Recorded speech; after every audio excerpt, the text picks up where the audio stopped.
கிறிஸ்துவில் அன்பானவர்களே, இயேசு கிறிஸ்துவின் நாமத்திலே உங்களை வாழ்த்துகிறேன். இன்றைய நாளுக்கான கர்த்தருடைய வார்த்தை 1 கொரிந்தியர் 3ஆம் அதிகாரம் 16, 17 2 வசனம். நீங்கள் தேவனுடைய ஆலயமாய் இருக்கிறீர்கள் என்றும் தேவனுடைய ஆவி உங்களில் வாசமாய் இருக்கிறார் என்றும் அறியாதிருக்கிறீர்களா? ஒருவன் தேவனுடைய ஆலயத்தை கெடுத்தால் அவனை தேவன் கெடுப்பார். தேவனுடைய ஆலயம் பரிசுத்தமாய் இருக்கிறது, நீங்களே அந்த ஆலயம். அன்பானவர்களே, இந்த சரீரத்தை குறித்து ஆண்டவர் அற்புதமா ஒரு விஷயத்தை சொல்றார். என்னன்னா, நீங்கள் தேவனுடைய ஆலயமாய் இருக்கிறீர்கள், தேவனுடைய ஆவியானவர் உங்களிலே வாசமாய் இருக்கிறார் என்று நீங்கள் அறியாதிருக்கிறீர்களா? இப்போ நாம இயேசு கிறிஸ்துவை ஏற்றுக்கொள்வதற்கு முன்பு அது ஒரு வேற வாழ்க்கை. அந்த வாழ்க்கையில கட்டுப்பாடு கிடையாது. நல்லா கவனிக்கணும். எப்படி இஸ்ரேல் ஜனங்களுக்கு 10 கட்டளைகள் கொடுக்கப்பட்டதற்கு பின்புதான் எது பாவம் என்பதை அவர்கள் உணர்ந்தாங்க. அதுக்கு முன்னால, கட்டளைகள் பிறப்பிப்பதற்கு முன்னால ஒருத்தன் கூட பாவி கிடையாது. எல்லாருமே பலியீடுகள் செலுத்தக்கூடியவர்களா அவங்க காரியத்தை செஞ்சுக்கிட்டு இருந்தாங்க. எதுவுமே அவர்களுக்கு பாவமாக தெரியல. அப்ப எப்போ பாவம் அப்படின்னு அவர்களுக்கு உணர்த்தப்படுகிறது அப்படின்னா, கட்டளைகள் பிறப்பிக்கப்பட்டதற்கு பிறகு, நியாயப்பிரமாணங்கள் கொடுக்கப்பட்டதற்கு பிறகுதான் இஸ்ரேல் மக்களுக்கு மத்தியில பாவம்னா என்னன்னு தெரிஞ்சது. அப்ப மோசே என்ன பண்ணாரு, அதை குறித்து வலியுறுத்திக்கிட்டே வருவார். மோசேவுக்கு பிறகு இந்த பாவத்தை குறித்து அதிகமா வலியுறுத்தினவர் யாருன்னு கேட்டீங்கன்னா இயேசு கிறிஸ்து. இயேசு கிறிஸ்துவுக்கு பிறகு அவரோட சுவிசேஷத்தை ஏற்றுக்கொண்டு இந்த பாவத்தை மிகவும் அதிகமா வலியுறுத்தினவர் யாருன்னு கேட்டீங்கன்னா பரிசுத்த பவுல். ஏன் நான் இதை சொல்றேன்னு கேட்டீங்கன்னா, கிறிஸ்தவ வாழ்க்கை, இந்த இம்மானுவேலரை நாம உள்வாங்கிறதுக்கு முன்னால, இயேசு கிறிஸ்துவை நம் சொந்த இரட்சகராக ஏற்றுக்கொள்வதற்கு முன்பு நாம வாழ்ந்த வாழ்க்கை வேற. இன்றைக்கு உலகத்துல, அதாவது நம்முடைய தேசத்துல பெரும்பகுதி அப்படிப்பட்ட வாழ்க்கை வாழ்றாங்க. அவர்களுக்கு கட்டுப்பாடு, கடவுளின் கட்டுப்பாடு அப்படின்னா என்னன்னு அவர்களுக்கு இன்னும் போதிக்கப்படல, அவ்வளவுதான். ஆனா போதிக்கப்படாமையே சில பேர் பாத்தீங்கன்னா ரொம்ப பரிசுத்தமா இருப்பாங்க. இந்த வேதத்தை அறியாமலேயே சில பேர் வேதத்தின்படி நடந்து கொண்டு இருப்பார்கள். அவங்க என்ன பண்ணுவாங்க, சர்ச்சுக்கு போக மாட்டாங்க, ஞானஸ்தானம் எடுத்திருக்க மாட்டாங்க. ஆனாலும் ஒரு சில இந்த வேதத்துக்குரிய வாழ்க்கை அவங்க வாழ்ந்துட்டு இருப்பாங்க. அதனாலதான் இயேசு கிறிஸ்து சொல்லியிருப்பார், என் இந்த மந்தையில் இல்லாத வேற இடத்துலயும் ஆடுகள் இருக்குன்னு சொல்லியிருப்பார். சரி, இப்ப நான் இதை எதுக்காக சொல்றேன் அப்படின்னா, கிறிஸ்துவை ஏற்றுக்கொண்டதற்கு பிறகு, இரட்சகராக ஏற்றுக்கொண்டதற்கு பிறகு, அவருடைய வார்த்தைகளை உள்வாங்கினதற்கு பிறகு இந்த சரீரமானது அவருடைய ஆலயமாக மாறிவிடுகிறது. அவர் தங்கும் இடமாக மாறுது. சர்ச் அப்படின்னா 4 செவுத்துக்குள்ள இருக்கக்கூடிய ஒரு கட்டடத்தில் இருக்கக்கூடியது மட்டுமே ஆலயம் அல்ல. ஒவ்வொரு தனிப்பட்ட மனிதனுடைய இருதயமும் கர்த்தருடைய ஆலயம் தான். அந்த இருதயத்துக்குள்ள பரிசுத்த ஆவியானவர் தங்கி இருக்கணும். எப்படி ஒரு ஆலயத்தை கட்டி அந்த ஆலயத்தை பிரதிஷ்டை செய்து இந்த ஆலயத்தை பரிசுத்தமாக காத்துக்கொண்டு, அந்த ஆலயத்துக்குள்ள எந்த விதமான தப்பு தண்டாவும் நடக்காது, எந்த விதமான தீட்டுகளும் நடக்காது, விபச்சாரமோ வேசித்தனமோ மற்ற எந்த ஒரு அசிங்கமான காரியமோ அந்த ஆலயத்துக்குள்ள நடக்காது. அதை பரிசுத்தமா பார்த்துக்குவாங்க. ஏன் அப்படின்னா, அந்த ஆலயத்துக்குள்ள கடவுள் இருக்கிறாரு, கடவுள் இந்த ஆலயத்துக்குள்ள இருக்கிறாரு. ஆக இந்த ஆலயத்துக்குள்ள எந்த மனிதனும் தவறு பண்ணிவிடக் கூடாது அப்படிங்கிறதுக்காக ஒரு ஆலயத்தை பரிசுத்தமா பார்த்துக்குவாங்க. சில பிசாசுனோட பிள்ளைகள் ஆலயத்தை கெடுக்கணும்னு நினைச்சு ஒரு சில காரியங்களை பண்ணுவாங்க. அதுக்கு ஒரு உதாரணம் சொல்றேன் பாருங்க. காணிக்க காசை திருடுவானுங்க, அது ஆலயத்தை கெடுக்கிறது. விபச்சாரம் பண்ணுவானுங்க, பெண்களோட விபச்சாரம் பண்ணுவானுங்க, ஆலயத்துக்கு வர்ற பெண்களோட. ஏலியின் குமாரர்கள் பாத்தீங்கன்னா ஆலயத்துக்குள்ள அசிங்கம் பண்ணினானுங்க. கர்த்தர் அவர்களை சபித்தார். கர்த்தர் அவர்களுக்கு இன்னொரு வாழ்க்கை கொடுக்கவே இல்லை. அவன் மிக மிக கேவலமான காரியத்தை செஞ்சானுங்க. ஆலயத்தை தீட்டுப்படுத்தினாங்க. கர்த்தர் அவர்களை அடித்தார். அது ஒரு மிகப்பெரிய ஒரு சாட்சி. இது ஆலயம் என்கிற ஒரு கட்டடத்துக்கே அந்த நிலை. ஏலியின் குமாரர்களை பத்தி நீங்க படிச்சிருப்பீங்க சாமுவேலின் புஸ்தகத்துல. சாமுவேலன்னு கூப்பிடுவார். என்னன்னு பார்த்தா இந்த விஷயத்தை சொல்லுவார். ஏலியின் குமாரர்கள் இப்படி தப்பு பண்றாங்க, இந்த ஆலயத்தை தீட்டுப்படுத்துறாங்க, இந்த ஆலயத்தை கெடுக்கிறாங்க அப்படின்னு சொல்லி புதியதொரு மனிதனை அங்க நியமித்து விட்டு ஏலியின் குமாரர்களை கர்த்தர் தண்டிச்சிருப்பார். அது மாதிரி இன்றைக்கு கட்டடமாகிய திருச்சபை ஆலயத்தை அநேகர் கெடுத்து கொண்டிருக்கிறாங்க. பதவிக்காக, பட்டத்துக்காக, பணத்துக்காக, காணிக்கை காசை கூறு போடுறதுக்காக அவங்க கெடுத்துட்டு இருக்கிறாங்க. அவர்களையும் கர்த்தர் அவ்வப்போது தண்டித்துக் கொண்டுதான் இருக்கிறார். சரி, அதுதான் ஆலயமா அப்படின்னா இல்ல, அது மட்டும் ஆலயம் இல்ல. ஒவ்வொரு தனிப்பட்ட மனிதனுடைய இருதயமும் ஆலயம்ங்கிறார். நீங்களே அந்த ஆலயம். உங்களுடைய இருதயத்துல பரிசுத்த ஆவியானவர் தங்கும்படியாக உங்களுடைய இருதயத்தை நீங்கள் திறந்து கொடுப்பீர்களே, ஆனால் நீங்கள் ஒரு ஆலயமாக இருப்பீர்கள். பரிசுத்த ஆவியானவர் தங்கும் ஆலயமாக நீங்கள் இருப்பீர்கள் அப்படின்னு சொல்லி இங்க பவுல் அழகா சொல்றார். இம்மானுவேல் நமக்கு புகுத்துறார். என்ன சொல்றாரு? ஆண்டவருடைய ஆலயத்தை ஒருத்தன் கெடுத்தா கர்த்தர் அவனை கெடுப்பாங்கிறார். முதல்ல ஒண்ணு தெரிஞ்சுங்க, பரிசுத்த ஆவியானவர் யாருடைய இருதயத்தில் தங்கி இருக்கிறாரோ அவர்களுடைய இருதயம், அவர்களுடைய சரீரம் ஒரு கர்த்தருடைய ஆலயம்.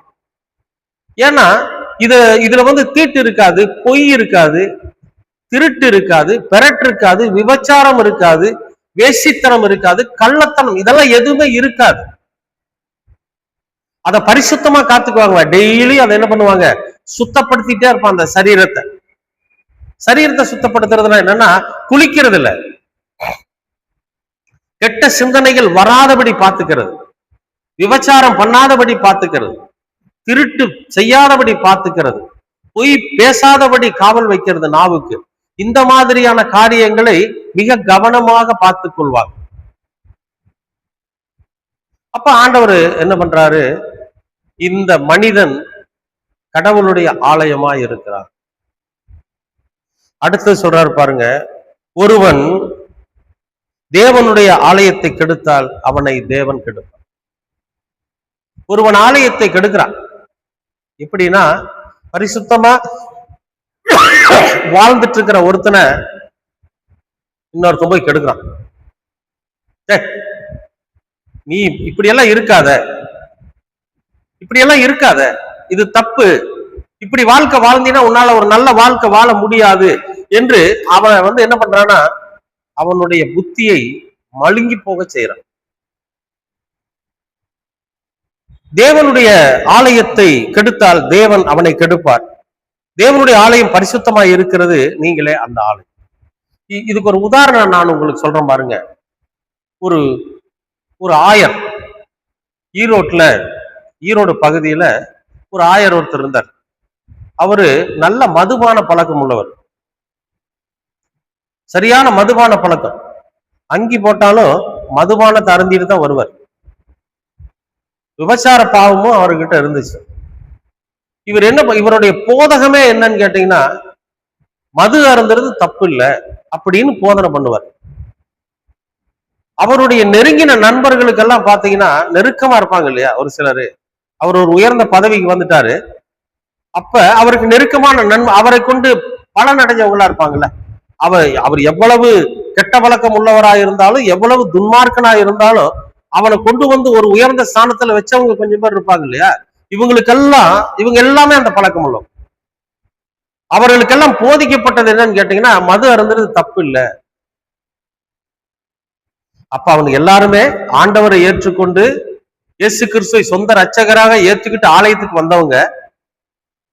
அவர்களுக்குள்ள ஒரு மீட்பு இருந்துச்சு, அவர்களுக்குள்ள ரட்சிப்பு இருந்துச்சு.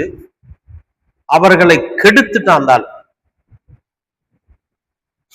கெடுத்து அவர்களையும் அந்த கெட்ட பழக்க வழக்கத்துல உள்ளவர்களாக மாத்திட்டு, அப்ப அந்த அவர்கள் ஆலயமா இருந்ததை ஒருவன் கெடுக்கிறான். கடைசியில் அவனோட நிலம் என்னாச்சுன்னா, இறந்துட்டான். எப்படி செத்தானே தெரியாது, செத்துட்டான். ஒரு பாலத்துக்கு அடியில இறந்து கிடந்தான். எப்படி இறந்தான்னு தெரியாது. பாலத்திலிருந்து விழுந்தானா, யாராவது தள்ளி விட்டாங்களா, இல்ல அது யாராவது என்ன நடந்துச்சு, எதுவுமே தெரியாது. ஆனா இறந்துட்டான். கர்த்தர் அவனுக்கு ஏற்ற தண்டனையை கொடுத்துட்டார்.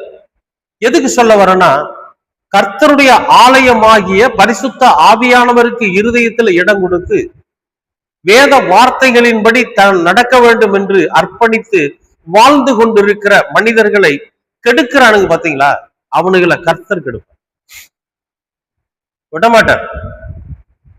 கொஞ்ச நாள் பார்த்துக்கிட்டே இருப்பாரு, அப்புறம் அட்டி பட்டா செலுத்துவார்.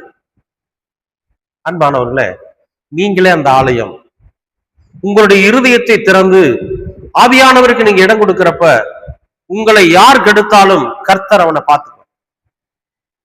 நீங்க மற்றவர்களுக்கு இடம் கொடுக்காதீங்க. ஆவியானவருக்கு இடம் கொடுத்துட்டாவே உங்களை கெடுப்பதற்கு அநேகர் வருவாங்க. அப்ப ஆவியானவர் உங்களுக்கு உணர்த்துவார், இவங்கிட்ட பேசாத, இவனுடைய உபதேசத்தை கேட்காத, இவனோடு உறவு வச்சுக்காத, இவனுடைய நட்பு பாராட்ட வேண்டான்னு ஆவியானவர் நமக்கு உணர்த்துகிற போது, உங்களுக்கு உணர்த்துகிற போது அதை ஏற்றுக்கொண்டு, சரி ஆண்டவரே நீங்கள் சொல்லுகிறபடியே செய்கிறேன்னு சொல்லி அவருடைய வார்த்தைக்கு கீழ்ப்படிஞ்சு நம்ம விலகி போறப்போ அவர்களால் நமக்கு ஏற்பட போகிற கெடுதலில் இருந்து நாம் நம்மை தப்பித்து வைத்துக் கொள்ளலாம். அன்பானவர்களே, நான் என்னங்க பண்ணட்டும், எனக்கு ஒண்ணும் தெரியல, அவன் தான் என்னை கூட்டிட்டு போய் என்னை ரொம்ப வசியப்படுத்தி என்னை தப்பு பண்ண வச்சுட்டான் அப்படின்னு நிறைய பேர் சொல்றத பார்க்கலாம். அப்ப என்ன காரணம்னு கேட்டீங்கன்னா, ஆவியானவரை முதன்மைப்படுத்தாம சிற்றின்பத்திற்கு நம்முடைய இருதயத்தை அலைய விட்டதுனால வந்த தப்பு. அவனும் கெட்டு போனான், ஆலயமா இருந்த நாமளும் அசுத்தப்படுத்தப்பட்டோம். அன்பானவர்களே, கவனமா இருங்க. ஏன்னா நீங்கள் ஆலயமா இருக்கிறீர்கள். உங்களை கெடுக்கிறதுக்கு நிறைய பேர் வருவான். இந்த உலக சிற்றின்பங்களை காட்டி இது ஒண்ணும் தப்பு இல்ல, இதை செய்யலாம்னு சொல்லி உங்களை கெடுப்பதற்கு அநேகர் வருவாங்க. நீங்க ஒரு நாள் இடம் கொடுத்துறாதீங்க. உங்கள் இருதயத்தை திறந்து ஆவியானவருக்கு இடம் கொடுத்துட்டு பூட்டி வச்சிருங்க. உங்கள் சிந்தனைகளுக்குள்ள ஆவியானவரை முழுமையாக ஏற்றுக்கொள்ளுங்க. நீங்க ஆடுகளும் மாடுகளும் போல நீங்கள் கர்த்தருடைய வசனத்தை, இம்மானுவேலர் நம்முடைய இருதயத்தில பதிவு பண்ணி வைத்திருக்கிற அந்த வார்த்தைகளை அசை போட்டுக் கொண்டே இருங்க. இருதயம் அசுத்தப்படுத்தப்படாது. நாம் பரிசுத்த ஆலயமாவே இருப்போம். ஒரு நாளும் நம்ம கெட்டு போக மாட்டோம். அன்பானவர்களே, ஆவியானவருக்கு இருதயத்தில் இடம் கொடுங்க. நீங்களே அந்த பரிசுத்த ஆலயமா இருக்க உங்களை நீங்க ஆயத்தப்படுத்து. ஏன்னா கர்த்தர் குடியிருக்கிற இருதயம், கர்த்தர் குடியிருக்கிற சரீரம், கிறிஸ்துவின் கிரியைகளை வெளிப்படுத்துகிற சரீரமாய் நாம் நம்மை பாதுகாத்துக் கொள்ளணும். செய்வீங்களா? செய்யணும். இல்லைன்னா இந்த உலகத்துல நம்முடைய வாழ்க்கை கேள்விக்குறியா. அப்ப இந்த உலகத்துல இயேசு கிறிஸ்துவ அறியாதவங்களா இருக்கிறாங்களே, அவர்களும் அறிந்து கொள்வார்கள். அவர்கள் அறிந்து கொண்ட நாள் முதல் வைராக்கியமா அதுக்குள்ள இருப்பாங்க. ஏனோ தானோ என்று இருந்து விடாதீங்க. நீங்கள் கர்த்தருடைய ஆலயம். மிக கவனமாக அந்த பரிசுத்தத்தை காத்துக் கொள்ளுங்கள். கர்த்தர் உங்களை ஆசீர்வதிப்பார். அன்பின் பரலோக பிதாவே, உமக்கு நன்றி. நாங்கள் ஆலயமாய் இருக்கிறோம். பரிசுத்த ஆவியானவருக்கு எங்களுடைய இருதயத்தை திறந்து கொடுத்து அவர் எங்களுடைய இருதயத்திலே தங்கி இருக்கும்படியாக நாங்கள் எங்கள் இருதயத்தை திறந்து கொடுக்கிறோம். ஆவியானவர் எங்களோடு கூட வருவீராக. எங்களுடைய இருதயமும் எங்களுடைய சரீரமும் கர்த்தர் தங்கும் பரிசுத்தம் ஆலயமாய் இருக்கிறது ஆண்டவரே. இதை கெடுப்பதற்காக பொல்லாத பிசாசின் மனிதர்கள் எங்களை நெருங்கி வருகிற போது நாங்கள் அவர்களை அடையாளம் கண்டுகொண்டு அவர்களை விட்டு விலகி போவதற்கு நீர் எங்களுக்கு ஞானத்தை தாரும். அவர்களிடத்திலிருந்து தப்பித்துக் கொள்ளும்படியான அந்த ஞானத்தை நீர் எங்களுக்கு தாரும். பாம்பை போல வினா உள்ளவர்களாக, முன்னறிவு பெற்றவர்களாக நாங்கள் அந்த இடத்திலிருந்து விலகி சென்று இந்த ஆலயத்தை பரிசுத்தமாய் காத்துக்கொள்ள நீர் கிருபை பாராட்டு. எல்லாவற்றையும் எங்களது இரட்சகர் இயேசு கிறிஸ்துவின் வழியாய் கேட்கிறோம் நல்ல பிதாவே. ஆமென், ஆமென்.